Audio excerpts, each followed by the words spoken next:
What's up, witches? I'm Blythe and it is Wednesday. That means we are doing Bedtime for Witches. Today we are reading a fairy tale by Hans Christen Anderson called The Emperor's New Clothes in honor of America's very own emperor. Here we go. The Emperor's New Clothes. Many years ago, there was an emperor who was so excessively fond of new clothes that he spent all his money in dress. He did not trouble himself in the least about his soldiers, nor did he care to go either to the theater or to the chase, except for the opportunities then afforded him for displaying his new clothes. He had a different suit for each hour of the day, and as of any other king or emperor, one is accustomed to say, he is sitting in council.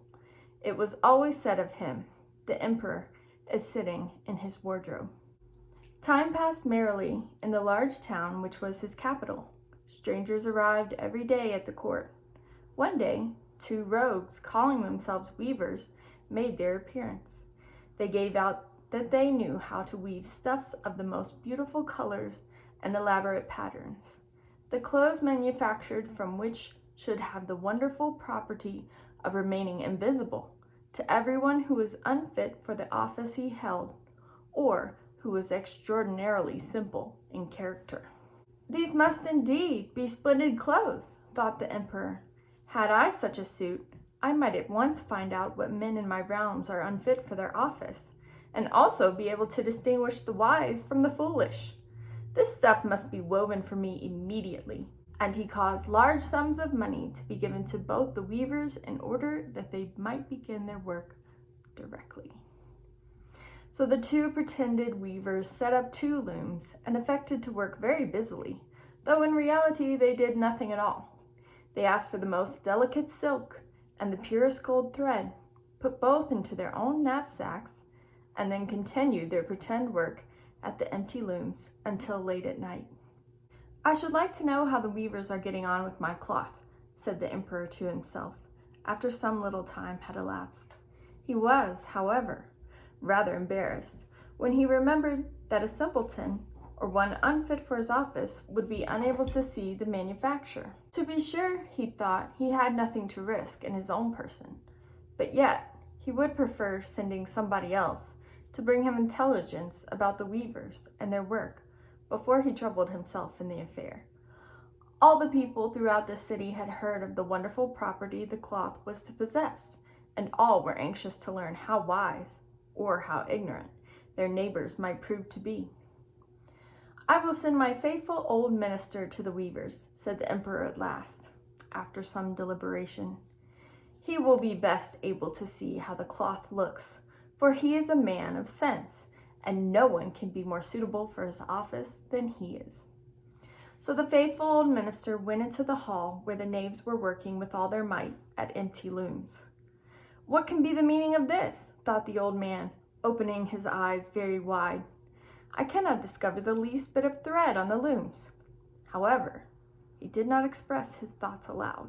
The impostors requested him very courteously to be so good as to come nearer their looms, and then asked him whether the designs pleased him, and whether the colors were not very beautiful, at the same time pointing to their empty frames.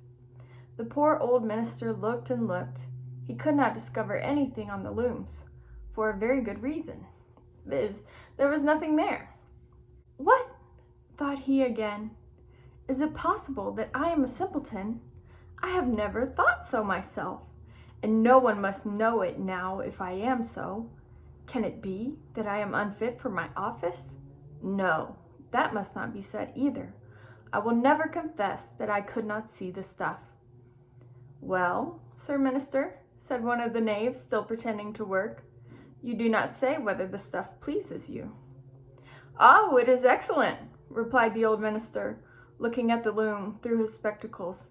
The patterns and the colors. Yes, I will tell the emperor without delay how very beautiful I think them. We shall be much obliged to you, said the impostors, and then they named the different colors and described the patterns of the pretend stuff. The old minister listened attentively to their words, in order that he might repeat them to the emperor, and then the knaves asked for more silk and gold, saying that it was necessary to complete what they had begun. However, they put all that was given to them into their knapsacks and continued to work with as much apparent diligence as before at their empty looms. The emperor now sent another officer of his court to see how the men were getting on, and to ascertain whether the cloth would soon be ready. It was just the same with this gentleman as with the minister. He surveyed the looms on all sides, but could see nothing at all on the empty frames. "Does not the stuff appear as beautiful to you as it did to my lord the minister?" asked the impostor of the emperor's second ambassador, at the same time making the same gestures as before, and talking of the design and colors which were not there. "I certainly am not stupid," thought the messenger. "It must be that I am not fit for my good, profitable office. That is very odd, however. No one shall know anything about it." And accordingly, he praised the stuff he could not see, and declared that he was delighted with both colors and patterns. "Indeed, please your imperial majesty," said he to his sovereign when he returned, "the cloth which the weavers are preparing is extraordinarily magnificent." The whole city was talking of the splendid cloth which the emperor had ordered to be woven at his own expense. And now the emperor himself wished to see the costly manufacture, while it was still in the loom.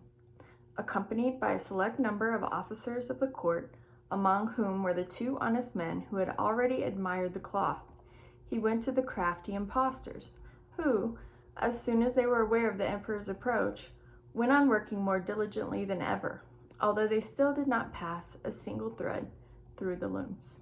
"Is not the work absolutely magnificent?" said the two officers of the crown already mentioned. "If your majesty will only be pleased to look at it, what a splendid design! What glorious colors!" And at the same time they pointed to the empty frames, for they imagined that everyone else could see the exquisite piece of workmanship. "How is this?" said the emperor to himself. "I can see nothing. This is indeed a terrible affair. Am I a simpleton, or am I unfit to be an emperor? That would be the worst thing that could happen. Oh, the cloth is charming," said he aloud. "It has my complete approbation."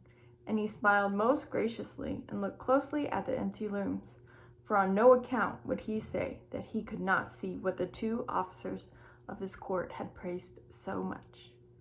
All his retinue now strained their eyes, hoping to discover something on the looms, but they could see no more than the others.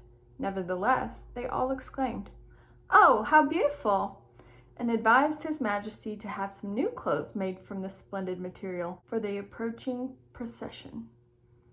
"Magnificent! Charming! Excellent!" resounded on all sides, and everyone was uncommonly gay. The emperor shared in the general satisfaction, and presented the impostors with a riband of an order of knighthood, to be worn in their buttonholes, with the title of gentlemen weavers. The rogues sat up the whole of the night before the day on which the procession was to take place, and had 16 lights burning, so that everyone might see how anxious they were to finish the emperor's new suit. They pretended to roll the cloth off the looms, cut the air with scissors, and sewed with needles without any thread in them. "See," cried they at last, "the emperor's new clothes are ready."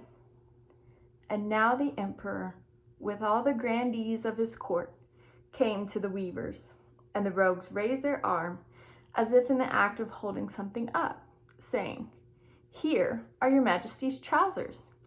Here is the scarf. Here is the mantle. The whole suit is as light as a cobweb. One might fancy one has nothing on at all when dressed in it. That, however, is the great virtue of the delicate cloth." "Yes, indeed," said all the courtiers, although none of them could see anything of this exquisite manufacture. "If your imperial majesty will be graciously pleased to take off your clothes, we will fit on the new suit in front of the looking-glass." The emperor was accordingly undressed, and the rogues pretended to array him in his new suit, the emperor turning round from side to side before the looking-glass. "How splendid his majesty looks in his new clothes, and how well they fit!" everyone cried out. "What a design! What colors! These are indeed royal robes." The canopy which was to be borne over your majesty in the procession is waiting, announced the chief master of the ceremonies. I am quite ready, answered the emperor. Do my new clothes fit well? He asked, turning round and round again before the looking-glass, in order that he might appear to be examining his handsome suit. The lords of the bedchamber, who were to carry his majesty's train, felt about on the ground, as if they were lifting up the ends of the mantle, and pretended to be carrying something, for they would by no means betray anything like simplicity or unfitness for their office. So now the emperor walked under his high canopy in the midst of the procession through the streets of his capital, and all the people standing by and those at the windows cried out, "Oh, how beautiful are our emperor's new clothes! What a magnificent train there is to the mantle, and how graceful the scarves hang!"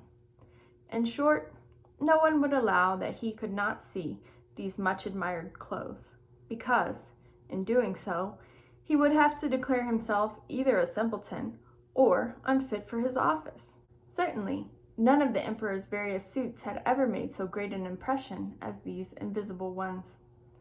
But the emperor has nothing on at all, said a little child. Listen to the voice of innocence, exclaimed his father, and what the child has said was whispered from one to another. But he has nothing on at all, at last cried out all the people. The emperor was vexed, for he knew that the people were right, but he thought the procession must go on now, and the lords of the bedchamber took greater pains than ever to appear holding up a train, although, in reality, there was no train to hold. The end. Good night, witches. I love you.